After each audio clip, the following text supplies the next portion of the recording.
Bueno, pues aquí tenemos las costas de Capdepera, con el faro de Capdepera, claro. ¿De dónde va a ser este faro? En las costas de Capdepera, pues de Capdepera, lógicamente. Y diréis, bueno, ¿y qué? ¿Qué tiene esto de bonito? Aparte del mar, que ya es bastante, ¿no?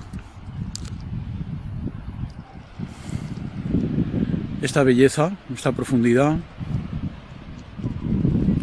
esto que se puede ver allá al fondo, estos peñascos.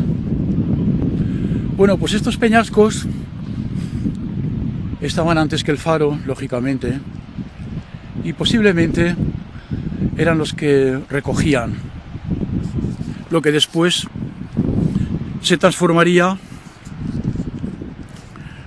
en la fortuna de una persona, de un hombre que llegó a ser muy importante en el mundo de las finanzas, muy importante incluso en el mundo de la política, y cuya casa estamos viendo ahora mismo aquí delante, una casa de construcción típicamente mallorquina con un altillo ahí soberbio dominando pues todo. Bueno, estábamos cuando se me ha cortado la cinta en que teníamos la casa esta con un altillo soberbio dominando. A ver si ahora consigo recoger toda la información. Dominando esta inmensa, esta preciosa, esta escarpadísima bahía de Capdepera. Bueno, a ver si a la tercera va la vencida.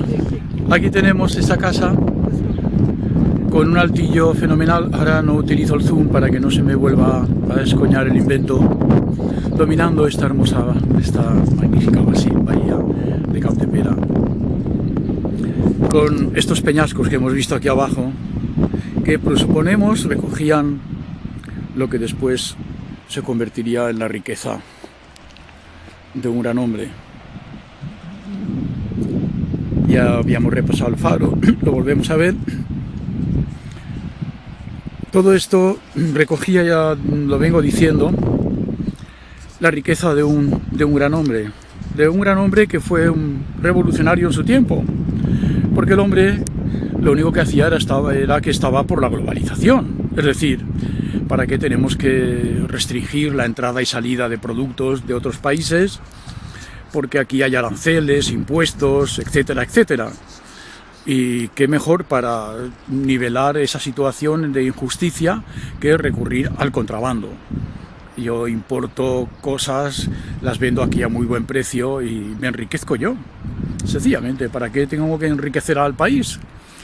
Me enriquezco yo. Y esto fue lo que, con mucha inteligencia, porque os puedo asegurar que aquí, al lado de esta casa, todos sus lacayos, todos absolutamente vasallos suyos, no os podéis imaginar cómo lo adoran, alaban su inteligencia, la inteligencia de John Mark, alaban la inteligencia de un delincuente y dicen, es que todos los delincuentes son delincuentes, pero Mark era un delincuente muy inteligentísimo, por eso hizo lo que hizo. Bueno, muy bien. Y os voy a demostrar que no. Esta mañana estaba escuchando lo que os estoy diciendo y me estaba haciendo el tonto porque el que me lo decía, aparte de admirador de Mark, del Joan Marc, del contrabandista y banquero y financiero de la guerra de Franco, del ejército de Franco, claro, acostumbrado a la ilegalidad, a saltarse a la torera las leyes, pues diría, bueno, ¿qué más da? Si apoyo a un rebelde y lo financio, pues es lo que estoy haciendo yo toda la vida. Yo también soy un rebelde. Y lo financió a Franco el golpe de Estado y gracias a él pues legalizó todo su merdé ilegalizable de ninguna otra. Bueno, pues sigamos observando estas costas que enriquecieron a Joan Marc. Y seguimos contando que esta mañana, pues, un gran admirador suyo y, por otro lado, potencial casero mío, por lo cual me tenía que hacer el tonto, igual que se hacía él el tonto cuando le pregunté, bueno, y Joan Marc, el financiero de la guerra contra Franco, Y me respondes, Joan Marc le regaló la primera casa del pueblo que tuvieron los socialistas en Mallorca. Se hacía el tonto, y yo también me hacía el tonto, porque sinceramente lo tengo muy claro con el Joan Marc, pero también tengo claro que quiero vivir aquí en Mallorca y este hombre posiblemente tiene una casa que me interesa. Ya tendremos tiempo de comentar y seguramente verá este vídeo, pues se lo voy a dedicar a él en su momento, porque todo en la vida, como lo sabéis, tiene su momento. El principal problema de las equivocaciones que cometemos generalmente en la vida es que hacemos las cosas en el mal momento, cuando no tocan, es decir, inoportunamente, porque en su tiempo se puede hacer todo, absolutamente todo, hasta ser contrabandista, si llega la ocasión, ¿por qué no?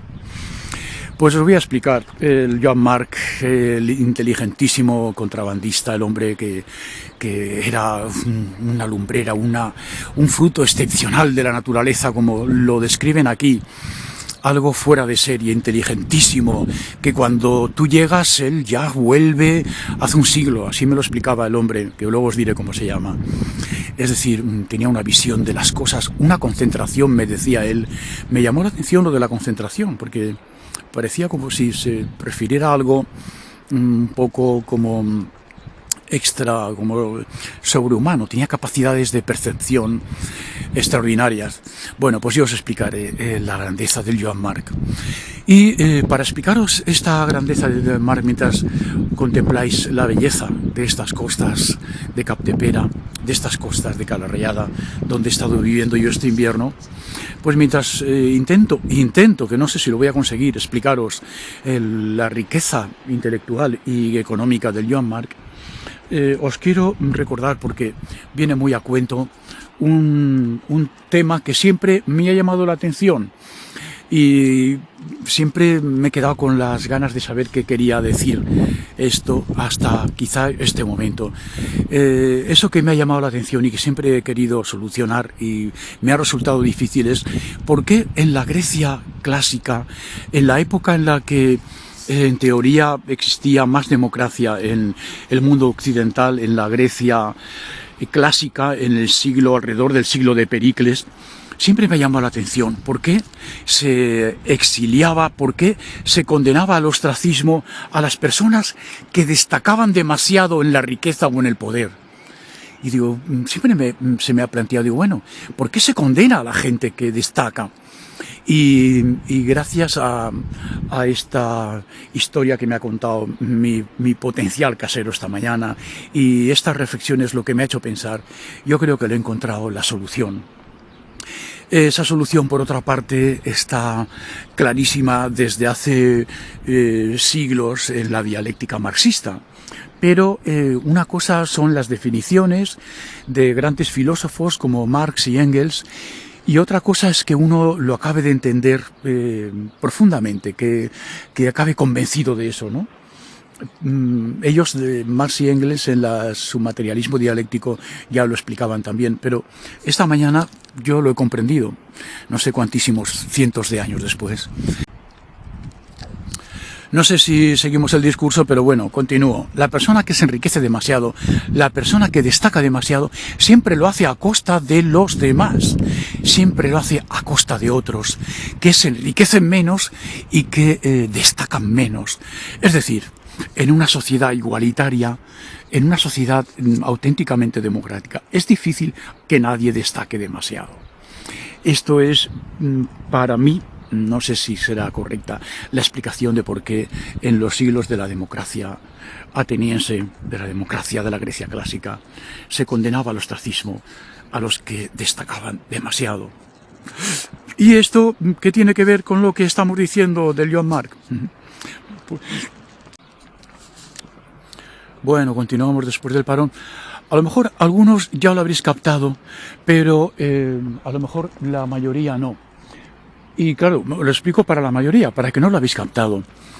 El Joan Marc se enriquece en una sociedad absolutamente desigualitaria, absolutamente asimétrica en cuanto a la distribución de la riqueza, y no solo en cuanto a la distribución de la riqueza, sino a la distribución de una riqueza que es un poco más problemática de comprender, pero se refiere también a la riqueza natural, a esa riqueza que la naturaleza ofrece a los seres humanos. En cuanto a la riqueza económica, pues está claro. El contrabandista acumulaba unos beneficios, era un hombre inteligentísimo que sabía concentrar los beneficios, que sabía gestionar esos beneficios, que sabía recompensar a las personas que trabajaban con él. Y en cuanto a la otra desigualdad, a la desigualdad que la naturaleza otorga a ciertos seres humanos, pues evidentemente Joan Marc era un hombre superdotado, era un hombre inteligentísimo, en una sociedad como la sociedad mallorquina, en la que esto que voy a decir es un poco comprometido. No quiero decir que hay un índice de subnormalidad por encima de la media del país, pero indudablemente hay una incultura, hay una degradación genética por la endogamia que se produce en las familias, en los pueblos aislados. Algo parecido a lo que ocurre con pueblos en medio de las montañas de los Pirineos, que tienen una historia de aislamiento y de poca comunicación con el resto de la sociedad. Esto hace que estas pobres personas que rodean a Joan Marc lo admiren como una especie de Carlomagno, como una especie de ser superdotado, muy superior a ellos, y que lo convierte en un líder indiscutible, en una persona admirada y querida por todos. Esto comprendo que es muy delicado, muy comprometido y que puede que sea incluso mal interpretado por muchos, pero los grandes descubrimientos siempre llevan, las grandes verdades llevan al lado grandes sufrimientos a veces y verdades pues dolorosas. Esta es una realidad. El Joan Marc tenía no solamente una diferencia abismal en cuanto a su posición económica, sino a su posición intelectual, porque dentro de estas sociedades endogámicas y con mucha problemática en su genética y en su capacidad mental, siempre pueden darse casos que cualquier genetista lo puede explicar, que destaquen, y se producen estos casos de tarde en tarde, como fue el de Joan Marc y como fue el de otras personalidades, porque para nadie es un secreto que en la sociedad mallorquina solo hay grandes personalidades.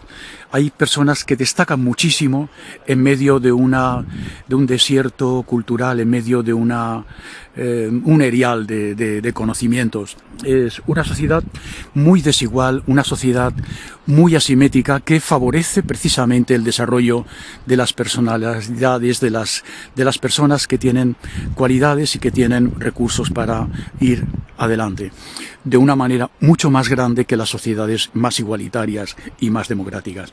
Pues no sé si habré explicado suficientemente mi historia del Joan Marc y su riqueza, pero esto es lo que yo quería deciros, y como digo nuevamente, con esto y un bizcocho, hasta mañana a las 8, queridos míos. Gracias por escucharme, hasta pronto.